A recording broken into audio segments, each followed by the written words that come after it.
Howdy and welcome to Core Daily. I'm Scott Johnson, and here's the deal. I'm here to do nothing today except to encourage you to play a thing, and that thing is called Warhammer 40K Speed Freaks.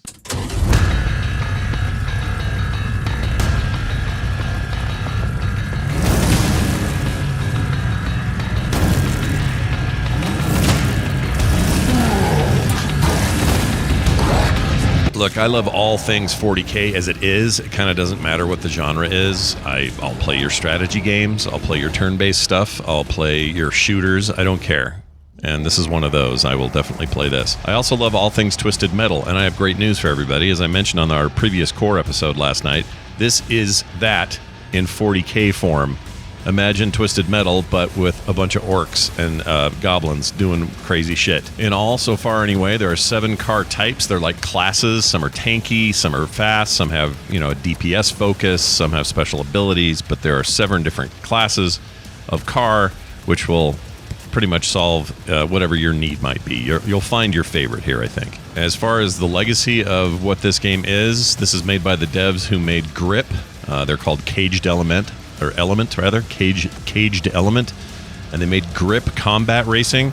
If you've played that, you know that you're already in for some pretty good physics, some pretty good sense of speed, all that sort of stuff. These guys know how to make combat racing games, and they seem like they've made one here. This is just an alpha, but so far feels real good. In some ways, it's just an arena shooter, at least the mode that they're presenting right now with this test. It's an alpha, and this is just a multiplayer test. In a lot of ways, feels like an arena shooter with control points thus far. So you race to a control point, you fight in that control point for dominance, and that's where it basically becomes Twisted Metal while you're at the control point, and then it shifts and says, all right, new control point, everybody head that way, and it does it in ridiculous orc voices, and then you all race over there, do the same thing, and at the very end, when you're done with the final control point, there's a race to a finish line, which is hilarious because there's a lot of sort of still battles going on and people trying to push each other off a bridge or explode each other before they get there. Total absolute mayhem. I have hopes for a campaign. I don't know that I'm going to get one, but I'd really love to have a campaign at some point. It can be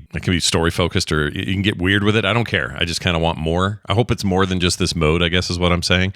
This is all they are showing us, and this is all they really said. We don't have a release date for this game yet. We don't even have an idea for how long this test is going to last. But as it stands right now, all you have to do is get into Steam, search for Speed Freak, and Freak is spelled with 2 E's, F-R-E-E-K, because orcs don't know how to spell. I mean, their last name is O-R-K.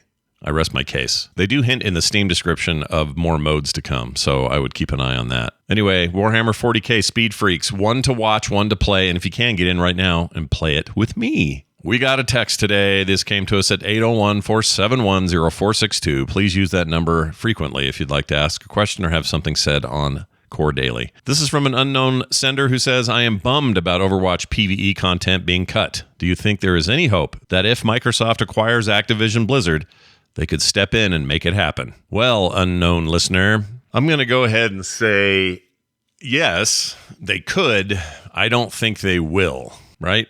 If you're the new owner of Blizzard Entertainment, you would have the power to sweep in and say, yo, you gotta bring that PvP out, son. You could force the issue, but I don't know that that's going to be Microsoft's style or plan if this acquisition goes through.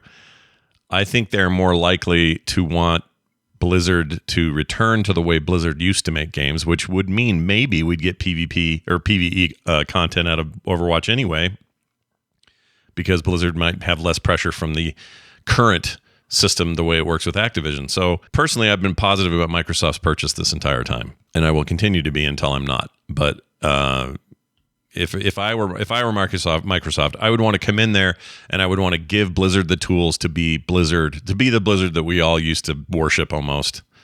Maybe unrealistically we worship them, but nonetheless, get back to some of the values that made great games consistently from that company. I think that's what Blizzard wants, and I think that's what Microsoft wants, and I think as a player, that's what I want.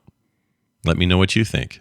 801-471-0462. Keep those texts flowing. Catch the larger conversation here on Core every Thursday night with Core, the proper podcast. Last night's was almost 3 hours long. It was a beast, and we went deep on all kinds of stuff. So if you would like to catch that podcast and have not yet, check it out wherever you get your shows, or you can find it at frogpants.com/core. And now a little clip for you as we leave today. This one's from me. I was playing the game Chia, spelled TCHIA. Fantastic game. Highly recommend it. It's coming to Steam, but it currently is only on the Epic Store, and maybe PlayStation 5, I think, has it.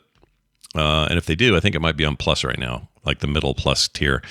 Anyway, I possessed a cow and then proceeded to create magic poo. Just watch it and you'll see for yourself, and we'll see you Monday.